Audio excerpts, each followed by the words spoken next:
right, Greg Reinhard. Pretty big day here. 6 kids signing, Division I, Division II. Just an outstanding group. It's a great group of kids. It's hard to put a measure on how great these 6 are, not just playing, but academically and more importantly as human beings. It's a good day. We started with our Sun Prairie guys, actually the battery mates for the state title game, Tony Butler and Zach Fairchild. Yeah, they're 2 special kids. You put 2 bats in a lineup like that, and then 2 kids that go about their business that way. There's a reason, there's a reason they're very successful there, and those 2 are a big part of it. And then Paul Much from Edgewood, another one involved in your program. Yeah, Paul is a special player, and really, he has a lot of intangibles that can make him a really great player. He has that temperament and keep himself kind of level and shows up and just does his work every day. He's a fun kid to have around. So, pretty nice facility here. You always talk about the Midwest don't have the same advantage. Kids can't hit, and for years we wondered why can't the Madison area have something like this. And I guess was that the kind of the impetus on you starting the business here? Yeah, I think I think we had so many good kids that were striving to get a lot better that this facility was like a natural process of something that was needed. And really in Madison, I mean, with the coaches we have, I don't know if there's a better place, not just in Madison, but in the Midwest and Wisconsin. I mean, this is a notable place of where there's some great baseball going on and some great training.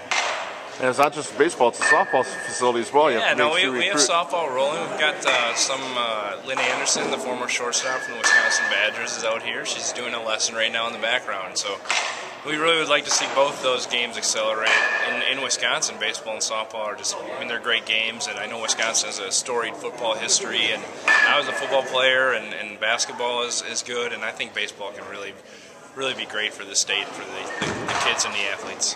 Well, you got one athlete we talked about, Paul Much, who's also a basketball player, able to play and then not have to drive 2 or 3 hours someplace to get the work in. He can still get some work in on the weekend and work on that game as well. Yep, yeah, no, we have this whole group, including Paul, is Sunday nights, and they're here. Anyone really ever want to see it, they should come watch this group work. They're special. You got realistically in a group of 30 kids, we've got 15 to 21 guys Sunday nights here that they come and they work against each other and with each other to get better. So it's fun to watch. And then do you coach a team as well?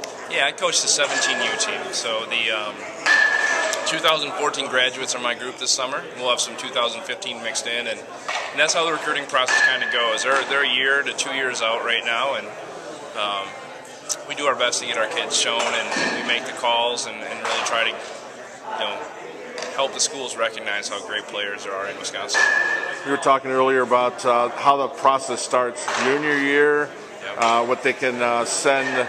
Was it phone calls first and then emails, or what's the process now? September 1st you can start getting personal emails of your junior year from these schools. And so they can't call you, but they can email you to call them. And then, they can begin calling you July 1st is the open call date. Baseball, I believe there's a no text policy still. So it's just phone calls and emails. I know in some other of the big Division I sports they can text message. But baseball is restricted to those dates, and then the signing period, shapes up. The early signing period starts in November here for their senior year. And the whole social networking has really changed recruiting, hasn't it? Sure has. It's pretty neat. I think they can put it on their player sometimes, the contact, or there's web videos back and forth, and it's a really neat process for the kids. I mean, it's when you're that talented of an athlete and you work that hard your whole life, it's just neat to see them get recognized and get some of the biggest names in the country calling your guys, and they're excited to get those calls, and it's just neat to see their reaction. Well, congrats. It was a great day for the facility and for our local baseball kids. Yeah, it was a great day. Thank you very much.